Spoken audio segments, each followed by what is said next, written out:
Hey guys, Ty Hansen here from Windrose North Bait and Tackle. I'm just going to run through a quick little leader making thing that I do for rigging up tip-ups and stuff like that. You can add all sorts of different stuff to this. This is just my basic, if I'm going for pike with sucker minnows or shiners. This is that quick set style rig that I really like to use. So first thing, all I've got is just some Berkeley Trialine XL. This is just what I had laying around the store here. I wasn't about to bust open a pack of 20 to 40 pound fluorocarbon leader just for getting a short little piece here. But you take your favorite leader material. Like I said, I personally like Seaguar Blue Label, their actual leader material. 20 all the way up to 40, depending on where I'm really at. If I'm going in the bay, it's going to be heavy. I'm going at small inland lakes that I know, the biggest pike I've ever seen come out of there is 30 inches. Then I go normally with 20. You'll just get more bites on it. Same thing for walleyes. Real light fluorocarbon, 8 to 12 pound fluorocarbon. The same way with a sucker or a shiner works pretty well too. So I'll just run through this real quick. All you're going to need is I like the Spro, the new Taro swivels. Awesome little swivels. They're pretty expensive too. I've been pretty fond of these Berkeley Fusion treble hooks. These are size number 6. I do downsize if I'm going for walleyes, but great hooks. Very, very sticky, sharp. I've been using them for a long time as replacements on all my treble or on all my crankbaits and everything like that too. So great treble hooks. Very, very sticky, sharp, and they are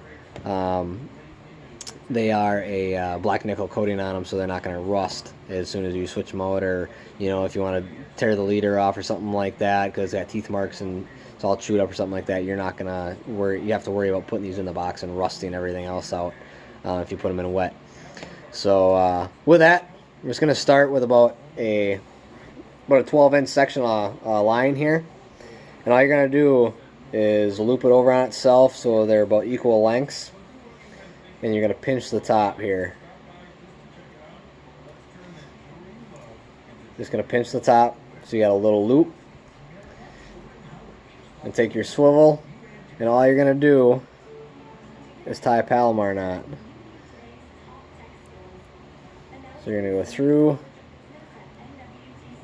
tie your regular knot, just an overhand knot like that, and then you're going to take the swivel and go right through that loop that you created. Just a regular Palomar knot. Make sure the loop is on the bottom side of the knot. Always wet everything before you cinch everything down. Get these nice and snug.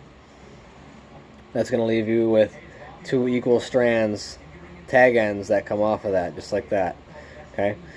So obviously with that, all you're going to do is you tie your favorite knot. I like an improved clinch knot. Cinches down good with mono fluorocarbon. If you are using braid, Palomar, in my opinion, is the only way to go with braid. Ouch, these are sharp. 1, 2, 3, 4, 5. Got 6 wraps around there. That's plenty. Through the loop, back through.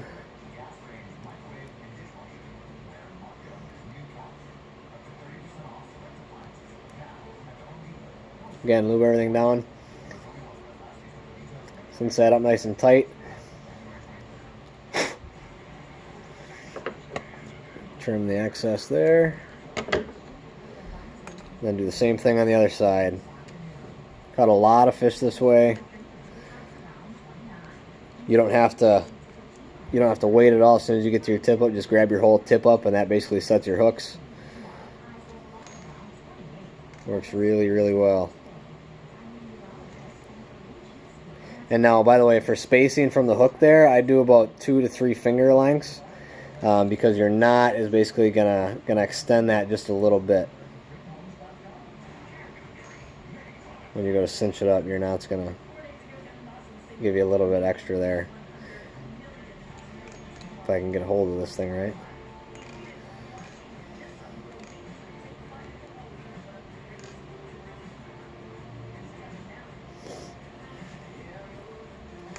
Again, do another 6 wraps around on that side. Back through, tag end. Move everything back up. Cinch it back down. And if you left equal spacing and you tie your knots pretty much the same, these things are going to hang basically like they are together. I'm going to split these apart here. So you've got, all wrapped up in the other hooks now. So you got your swivel on top there, and you got 2 tag ends leading to treble hooks. You can see how they're pretty much equal right there. That's how I like to set them. I like to set one of these right in the nose of the minnow. If you're using a bigger sucker, right in the lips of the sucker, and then set this one right behind the dorsal fin. Normally that setup is going to work really well. Almost every pike that I've ever seen eat a bait eats it head first. So normally that's how I rig it, is normally up towards the head. Now I don't do anything back by the tail fin unless I got really small shiners, or for some reason really small suckers where you got to keep the hook space a little bit. But I like at least 2 to 3 inches between the hooks.